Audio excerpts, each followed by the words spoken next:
Taho tayo dito sa naging programa nitong si Manong Ted. Game. Ay nakapanayam din po no ng TV5 News ito pong si Elias Totoy. Nako. Ngayon, Si kasi Alice nga po siya, Totoy. Yung ito, testigo labang kay Atong. O, ay tuloy. unang lumabas din dito po sa GMA no. Yes. Ay, ito Sa rin ho kanila pala pong ha. balitando. Ito rin ho, itong naging live nilang, nitong sila Tio Moreno kagabi. Isa ho siya sa mga kinasuhan ni Risa. Kailangan naman di ho natin ipakita yung kanyang mga punto de vista. Kaya papanoorin din ho natin yan. Doon at yun nga naghahayag siya ng kanyang mga kwento at hinihintay po ang sabi nga ng PMP wala silang magagawa so far ngayon hanggat wala daw yung affidavit. And then may mga sinasabi po ang DOJ, may pinag-uusapan pa raw po yung kanyang posibilidad na maging mapasailalim sa Witness Protection Program kasi may mga panuntunan yan. Ano ho? At diyan, kinakailangan din po ng order ng hukuman kung siya ba ay karapat-dapat. Anyway, so kahapon talaga namang ito pong si Elias Totoy na ang pangalan daw po ay Julie Patidongan. Okay? Mga kapatid ay naglumantad at nagsabi na okay, nilalantad ko na ang aking totoong pangalan at nagbanggit na ho siya ng pangalan dito. No ho? Mastermind. Opo, ang sinasabi po niya sa kanya pong kwento ay si Atong Ang at ilang Nako. pang mga individual may binabanggit siya. O, ayun na nga ho mga kababayan. Nagsalita na rin ho itong si Atong Pati Ang. po yung artista na si Gretchen Barreto nabanggit Iniugnay niya na rin. rin. Oo. Bagamat today, inaasahan daw po na yung kampo ni Atong Ang sa pamamagitan po ni Atty. Lorna Capunan Yes. ay maghahain daw po ng demanda dito kay Elias Totoy. Ang demanda daw po, extortion at ilang pa hong mga kaso. Okay, ito lang po sa atin dito ha. Kasi nga kahapon nakapanayan po natin yung isa sa mga kamag-anak ng missing sa Bungero at dahil po dito kay Totoy, nabubuhayan sila ng loob. Ano po. Pero ang bottom line dito, girl, dapat natin maunawaan. Lahat ng ito, ang bottom line, Oh. kwento, ebidensya. Ganun na Yung palakpakan natin itong si Manong Ted, kwento, ebidensya. Yan ang importante dito. Yung evidence gathering, dapat ho galingan dyan. Kaya, di ba, sinasabi natin kay Senator Risa, hindi uubra yung mga ebidensya linatag sa atin. Doon sa issue nitong si alias Rene. Alias Rene. Dapat latagan nyo kami ng talagang mabibigat na ebidensya dyan na talagang lumapit sa inyo yung mama naman na po yan. yan Diba? Nagkakwento, ano ang kaakibat na ebidensya. May sinasabi yung ating nakapanayam kahapon, si Charlene Lasco, na meron daw mga picture And at videos. video. Okay. Doon po sa mga sinasabi na may mga nakagapos na mga sabungero, at meron daw pong sinasabi din po na pananakit ng mga ganun pong visuals. Okay. So yun po, ako mismo, hindi ko pa nakikita yon. Oo. So dito po sa atin ngayon, ang importante, maunawaan po natin to sa punto ng kwento yan. Yang kwentong yan, hindi tatayo kung walang kaakibat na mga ebidensya. Anong ebidensya po ito? No? Yun, unang-una, yung body of the crime. Right? Yan. Opo, mismo. Ang matindi ho dito, kung itong si alias Totoy ang makapagtuturo, kailangan din siyang tanongin, bakit mo alam? Opo, yung pong sinasabi na itinapon daw sa lawa ng Taal, sana Correct. nga po, totoo ito at meron pong ma-recover dito bilang patunay sa Correct. katotohanan ng kanyang kwento. Tsaka hindi lang yon, para rin naman yung mga mahal sa buhay nitong mga nawawalang sabungero na to, magkaroon na rin ho sila ng katahimikan. Kasi yung iba dyan, umaasa pa rin na umaasa pa rin na buhay kahit na 4 na taon na panahon na nawawala, 'di ba? Siyempre hindi yun kumbaga mahal mo yun sa buhay kahit na sugarol yan, 'di ba? Sabungero yan. Mahal mo yan yung tipong merong naiwang mga anak yan, merong naiwang asawa. Yung asawa niya isang araw, sana kumatok na lang bigla asawa ko dito. Yung mga ganun ba? Pero kung lumitaw na yan, makakapag-move on na ho sila sa kanilang mga buhay. Hindi kagaya nito, hindi nila malaman saan ba napunta yung mga mahal nila sa buhay. Kahit na mga sugarol yan, kamag-anak pa rin nila yan. Maliban po sa affidavit na yan, yung po sinasabi niyang visuals na yan, yung pictures na yan, yung authentication yan. Alam mo naman, kapag pinag-usapan natin dito ang kasuhan, kapag inaakusahan mo ay may resources, definitely lahat na ho ng teknikalidad, lahat na po ng mga usaping legal doon sa iyong inihaharap na ebidensya, abay kukontrahin nila yan. So bottom line po dito, kwento po ito. Dito ang tanong, yung kaakibat na ebidensya at yung galing ng mga abogado ng prosecution kung tatayo ito sa kanilang level muna kasi dadaan pa ho muna yan sa DOJ actually. Although meron na po ngayong pending case, di ba? Sabi nga sa Laguna RTC. Opo, ito ho ba'y kaakibat na kaagad na isusupplement doon po sa kaso ngayon kasi siya kasama sa mga akusado ngayon eh. Ito ho ba'y dadaan pa sa DOJ na pag-establish ho muna talaga yung pong katibayan na kanilang ihaharap? Baka kasi at the end of the day, hindi ko man po sa pinawawalan po ng lakas na loob ang mga sangkot ho dito at nagdadalamhati dito. Sa bayan na ito, hindi may tatanggi na may mga pangyayari na yung whistleblower ang nakukulong. Nako, yan ang sinasabi natin. Hindi po ba? Oo, nagkikwento, naglalahad ng katotohanan, nagbibigay po ng ilang pong katibayan, pero sa bandang dulo sila pa nakukulong. Nako, yari tayo dyan. Nagsasabi ng katotohanan, naglalatag ng mga ebidensya, mayroong katibayan, tapos sila pa makukulong. Kaya para dito kay alias Rene, wag ho muna kayo magpakita, mahirap na. Oo, ay di ba sabihin naman, inaano ko siya no, o magpakita ka alias Rene para makulong ka. Para kunin ka. O baka i-quizby ka rin ni Aling Honti, di ba? I-quizby ka rin nun. Naknanto ka. Bahala ko kayo dyan. Ito, dito tayo. Sa naging live kagabi, nitong sila Sertillo Moreno, malupito. Talagang sinaguto niya ng punto por punto yung mga aligasyon sa kanila netong si Senator Risa Hontiveros na kasi nagpapakalat daw sila ng peking balita o hindi beripikado yung video. Hindi problema, beripikado, hindi beripikado. Una sa lahat, hindi yan malalaman o kung ano pa man kung hindi makikita sa social media. Wala hong pananagutan ang kung sino man ang nagtanong, ipinakita sa vlog o kung ano pa man. As long na hindi ikaw ang unang naglabas yan, wala hong problema yan. As long na hindi ikaw yung platform mo ang ginamit para ilabas yung yung video na yan. Ikaw nag-react lamang, ikaw kumbaga nagbigay ka lamang ng iyong mga punto de vista, yun na ho yun. Hindi ka pwedeng kasuhan. Ito nga si Tio Moreno, tinignan ko yung page niya, hindi nga ho niya sinare. Ito, panoorin mo natin mga kabayan. In her life. Tama, Ba, tama. nandiyan din si Ma'am Joey, Oo. Hindi to. Kasi Risa, you're a public figure. Yan. Tapos si alias Rene, dito ako. Hindi ako patatalo kay Joey. Sa akin ang moment na to. Risa Hontiveros, you're a public figure. You should be open to criticisms. Do not be onion-skinned. Okay? Now, sa panahon na lumabas si alias Rene, yung tinatakipan niyo pa yung mukha niya sa Senate, parang Diyos siya, di ba?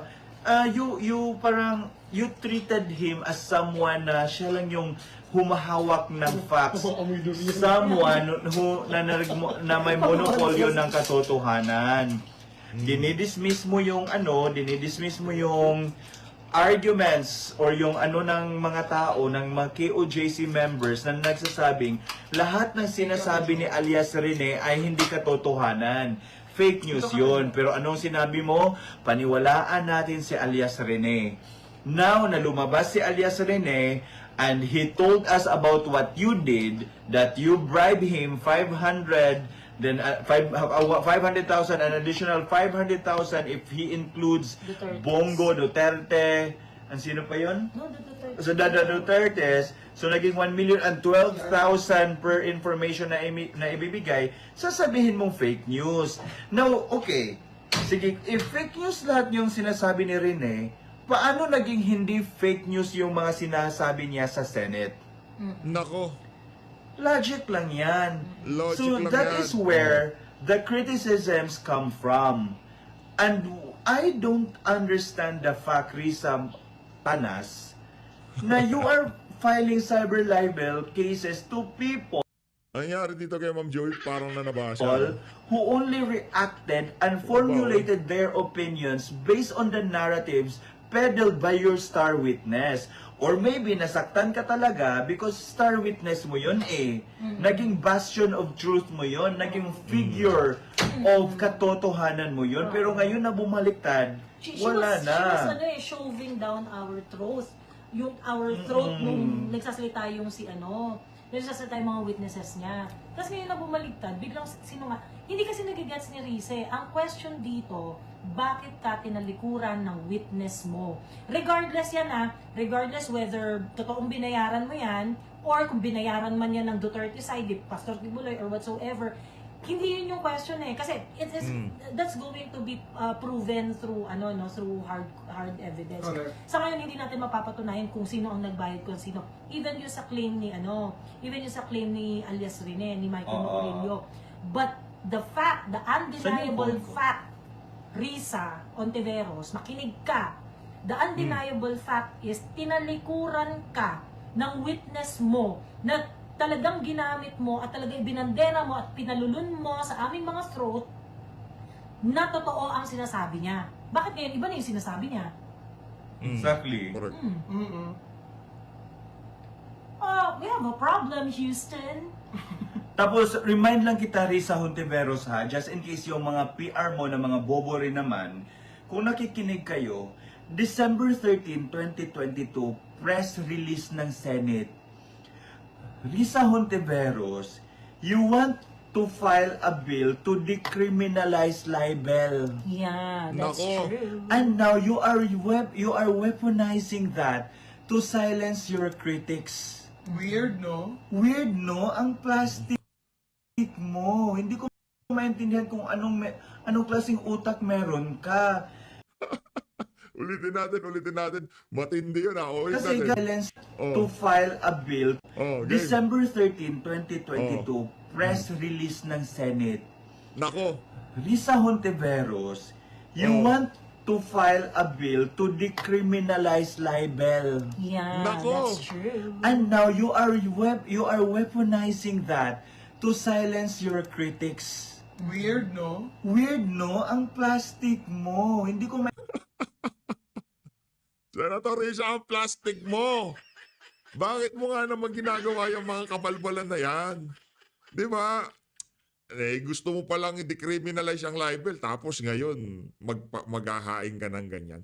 Ang labo lang, hindi tipong makukorniyan sa iyo yung mga yung mga kababayan natin pagka ganyan yung mga pinaggagawa mo. Ayusin nyo, Senator Risa, ang pangit ho ng ganyan. Kasi guys, makikita nyo yan. I-search nyo yan. Hontiveros files bill to decriminalize libel. Nako. Diba?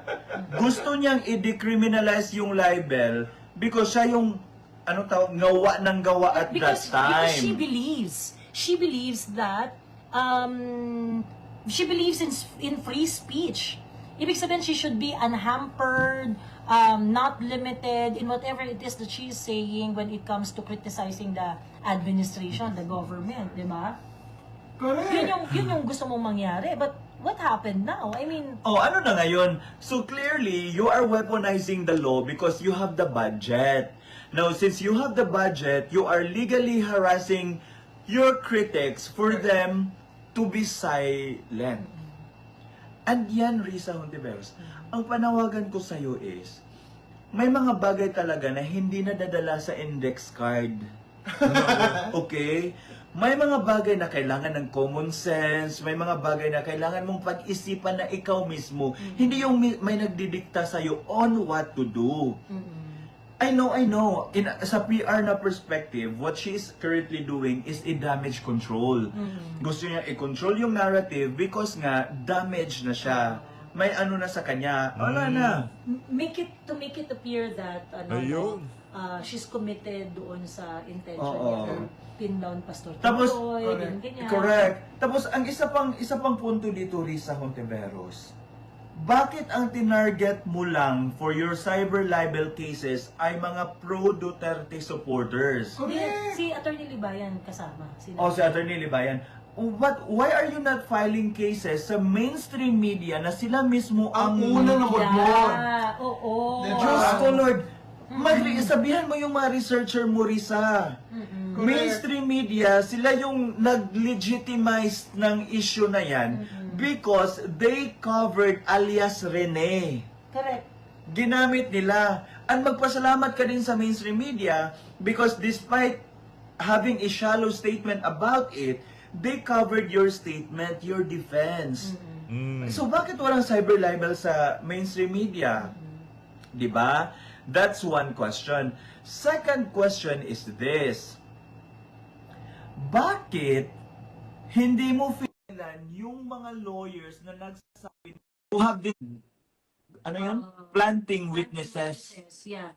Attorney Topacio, Yeah, if I'm Attorney not Topacio. mistaken, 2023 pa ata or 2022, sinabi niya na ikaw ay nagbabayad ng mga witnesses. In fact, Risa Ontiveros was sued for it. Correct. She was Oh, sued she for was? it. Oh. Right. Vega, ano yun, the name of the person who sued her Rob was is there. Vega. Hi, Rob! Hi Rob, nandito si Rob. Actually, dalawang phone ang ginamit namin, yung kay Paolo and yung kay Joey. Sa FB live kami sa page ni Paulo dahil siya na lang ang May may nagko- live capabilities. May nag-comment dito, okay, i-follow na kita ulit, Tio. Thank you naman. Pero guys, ito yung sinasabi ko sa inyo. Ako, I am very rational, I am very objective when it comes to political issues. Alam yan ni Joey, alam yan ni Paolo. Yes. So even if Duterte supporter ka pa, if I think that there is something wrong with what you are doing, I will really call you out. Correct. Ang problem din kasi sa ibang DDS or yung mga naka-follow sa atin, the moment na may kinall out kang isang Duterte supporter, tinatawag ka ng Oo. double agent, bayaran. Can we just... Pero pag si Maharlika, Kaya nga, or pagka si Mother Canor, ang nang-aaway ng mga Duterte supporters, supporters. okay lang. Oo. Kasi nga, may hinuhubaran daw. The case here is not about yung paghuhubad. Ang case here is, marami tayong mga problem sa bansa na dapat nating pagtuunan ng pansin. And ang sa nakikita ko ngayon, ang focus na ng awayan ay yung mga issues na nire-raise ni Maharlika. Buhay ni PRRD, buhay ni Hanilet, buhay ng mga girlfriend ni PRRD. Ano ang pakialam niya sa buhay nila? 'Di ba? Wala. So guys, ako, I am very objective and I am not a blind follower. Yeah. I'm not a blind follower. I use my own brain to analyze things, to assess the situation, and doon ako nagfo-formulate ng opinion ko and yung viewpoint ko on how to explain things out. So kung nakikita ninyo, I am not peddling the narratives of other DDS bloggers and vloggers. Correct. I have my own ideas, I have my own opinion piece, I have my own article because I am capable of thinking and analyzing things. And you know what? Last election, hindi ako nagkakamali. When I posted about Amy Marcos, you told me I'm a double agent. But then after a few days lang, VP Sara endorsed Amy Marcos.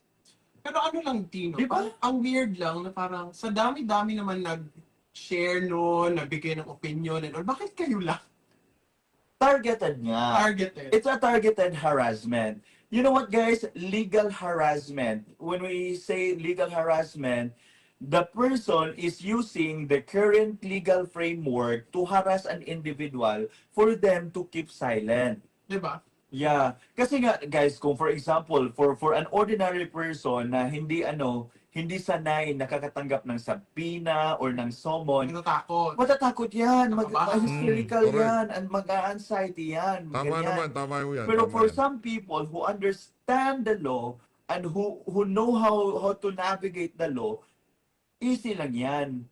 'Di ba? That's right. So ito lang guys, ang panawagan ko lang talaga is let us not be silent by Risa Hontiveros and the rest of her, and what do you call that, allies in the Liberal Party. Mga trolls. Because, they have been using this playbook since time immemorial. Oh. If they want to eliminate someone in the picture, they will, file multiple cases against that person para, oh my God, matakot or mo give in or ganyan. So, yan yung nangyayari ngayon. And I don't really understand nga, bakit of all the people who share the video, look at TikTok. 'Di ba? Sa TikTok, Millions sabi. Oo. millions of views na nag-share. Reklamo talaga ni Pao dyan, ba't hindi siya kasama? Oo. Si Paulo, Ako first. actually, in all honesty sasabihin ko sa inyo, I haven't seen the video of alias Rene until Until Paolo shared. shared it. Mhm. So when Paolo shared it, nakinig ako, I listed down, I jotted down all the information na sinabi ni alias Rene. And that's when I started to parang check everything, summarize it, parang ganyan. And yun na yun. Mas malala pa makaka-comment ko sa inyo eh. Kaya nga, ang hindi ko alam, bakit ako cyber libel? Which element of cyber libel ang ano doon? Ang na... Di ba? Ay. The issue now here is summarizing someone's testimony and posted it on Facebook constitute cyber libel? Because if that is the case, if you summarize a book tapos kakasuhan kita for cyber libel, pwede na pala. Di ba? So it's really parang it's really a shallow PR attack from Riza. I understand na ang masasabi nila na okay, ganyan pa yan ka ngayon, what's strong ba? Ganyan pa yan ka brave si Tio ngayon kasi hindi pa siya nakulong. Guys, wala naman talaga akong ginawa. O kung makukulong naman ako, of course, maybe because may bayaran na nangyayari doon. Because if you, kahit baliktarin nyo yung post ko, there is no libel there. Kaya mo. Hindi ko sinabing halimbawa, hindi ko sinabing pokpok si Risa Hontiveros. Yan yung libel. Di ba? Correct, yan ang yung pagka gano'n ng banat nyo, libel na ho yun. Paninirang puri na yon na wala naman kayong ebidensya. O meron ka bang ebidensya? Nakita mo ba siya sa bar? Nakita mo ba siya kung saan-saan na ginagawa niya yung bagay na yan? Kung wala naman, tapos sinabi mo, naku, yari ka dyan. Kaya wag na... Ba? But Kasi, summarizing. yeah, but summarizing a testimony, it's not libel. Ganyan. So Correct. dapat guys, yan yung And intindihin we are talking about Risa Hontiveros' work as a senator. Kasi hearing niya yan eh, witness niya yan eh. Hearing niya, witness niya, tinalikuran siya. I mean, what's wrong with questioning the integrity of your committee hearings, Miss Risa Hontiveros? Diba, you're using our money. Pera namin yan. I'm pretty sure yung pinang-accommodate ninyo kay alias Rene, also known as Michael Maurilio, ay pera ng bayan. Pera I'm na sa pretty sure bayan. yung Correct. perang ginamit mo dyan pang-accommodate or whatever para kay alias Rene, you use your MOOE. Correct. Diba? So wag nyo kaming pinuputang ina as if we did something wrong. That is the worst insult you can do to the tax-paying citizens of the Republic of the Philippines. That is correct. Now, ilang beses Bayan. ba nag-hearing about Kibuloy and ilang millions ang ginastos dyan? Di ba? Yan yung isipin nyo, guys. Yan yung isipin ninyo. Kasi, Wait na ba ano ba itong camera ni Joey? Ayan. Ayan. Because ano yung sa'yo? No, ganyan. Oh, yan. Okay nga. No. Hinahanap yung amo. Kaya nga. So, So, yeah. Miss Joey, oh. Actually, Joey is here for the Duterte run. So, ni-meet namin siya. Kasi ganito talaga sa Davao. We are very accommodating, hospitable. So, if you guys want to travel to Davao, just stop us, just message us. So, sometimes, hindi kami sumasagot kasi busy kami. Para madala kayo sa Madala kayo sa Laxmed, kain tayo ng durian. House of Hope, July 4. Punta tayo sa House of Hope, ganyan. Tapos, so, yun na yung about kay Risa. So, kanina, yung sa official statement ko, sinabi ko talaga na I don't think summarizing someone's testimony constitutes, libel. Paano naging libel yan? Binigyan ng announcement ka na same ng kaso? Ng complaint? Oh, cyber libel yan. Oo, lahat parang Risa Hontiveros wanted all of us to be investigated. Pero not limited to us, so parang magdadagdag pa sila if they see fit. So, na be investigated doon sa... I understand na dapat ito yung i-click mo, para 3 yung head na makikita. Ayan. Hindi. Yan. Ano yan lang, the screen lang. Ito. Screen arrangement yan. Okay. I saw. Okay, going back. So yun guys. So what Risa Hontiveros is doing now is similar to the Quadcom tactic. Ah. So feeling ko isa lang yung advisor ni Risa Hontiveros and ng Quadcom. Feeling ko ha, huwag niyong gawing, hindi to facts, sige opinion ito para clear, para hindi na naman tayo magkasuhan. Kasi yung ginagawa ng Quadcom, parang the same playbook na ginagawa ni Risa Hontiveros ngayon. Just because Risa Hontiveros finds herself in the kitchen and the kitchen is now so hot and she cannot get out of the kitchen anymore, ang ginagawa niya na lang, susunugin niya na lang yung mga tao na nandun sa kitchen. Di ba? Nakakainis because for someone talaga, ang ano talaga, ang pinakaayaw ko dito, Miss Joey Pau, is yung hypocrisy talaga. I hate hypocrite individuals. Correct. Yung, imagine ha, advocate ka of free speech, pero dapat, ang advocacy na yan, dapat pro lang sa'yo, dapat lahat ng mga sinasabi ay pro lang sa'yo. Hindi yung, pag tinatawag natin free speech, guys, it does not only limit to speeches that are in favor to your narrative. Yes. Free speech also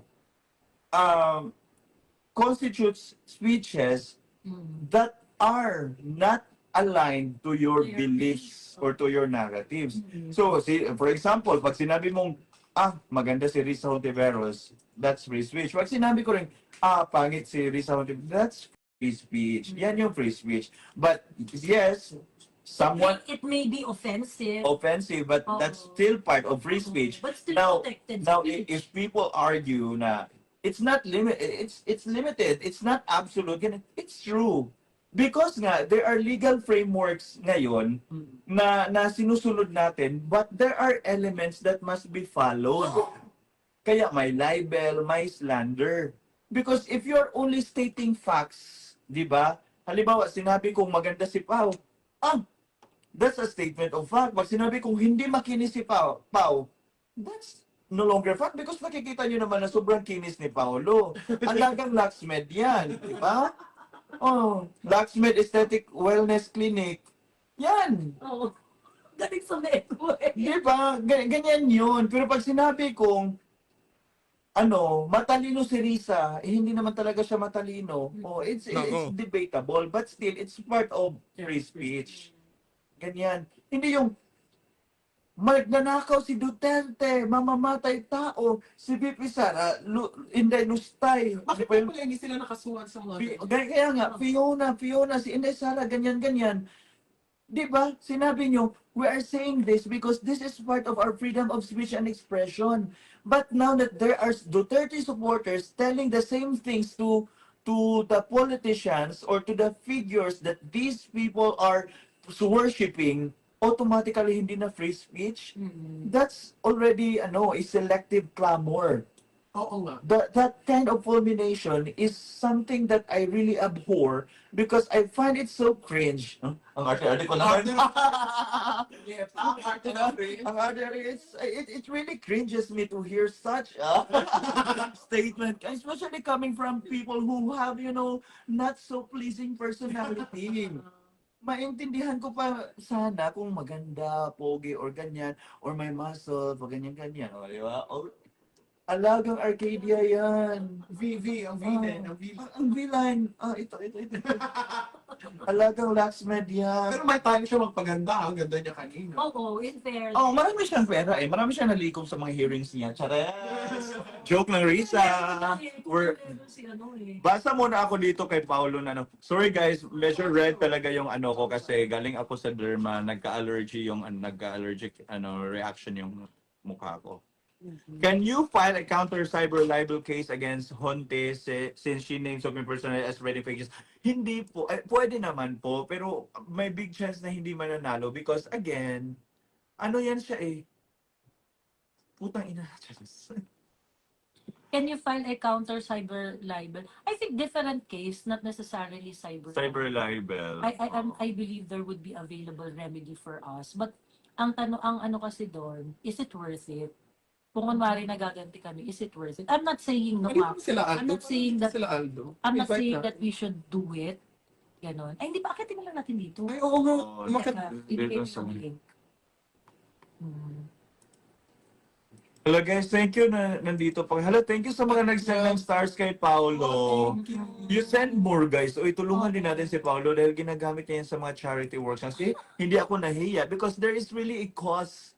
There's really a cause. Yes. May cause tayong Especially pinaglalaban. sa that we will be there Oo. July 4th, 1 p.m. Yes. Asip naman nare-receive mo yun. Oo nga din, yun lang din. Ano daw? Kasi naman Asip naman nare-receive nare-receive mo natin. yung stars. May na-receive na stars pero hindi nagko-convert into something. Oo, at saka DDS na yung ginaganyan, no? Mm-mm. Ang lala. Sampahan yun ng, I think, yeah, sa ethics complaint, pwede siguro. Hala? Oh, see? Oh my God, you guys are very generous. I just told you. So nice. Nagjo-joke lang naman ako na magsisend kayo ng stars pero nag-send kayo bigla. Gawin natin 1,000 stars tonight. Oh, Oh, thank you. Salamat. Alam mo, matutuwa ang mga bata. Hala, tingnan nyo. Thank you, Sofia Hataya, Renz, Braille, Renz. Shout out to my Wow. best friend in Cebu, Mikay Tunyakaw. Hello. Mikay, mag-send ka na. Walang best friend dito. Andiyan pa si Sas? Hindi ko Sas, nakikita Sas, si nakikita si Sas. Sas. Hindi ba? Dito kay Joey na naman tayo mag-shoutout. Sino i-shoutout natin dito? Ayan. At ito, Si Chef Patrick! Sino si Chef Patrick? Ah, Chef Patrick. kakasabi na, ay, hindi nga private matter. Eh,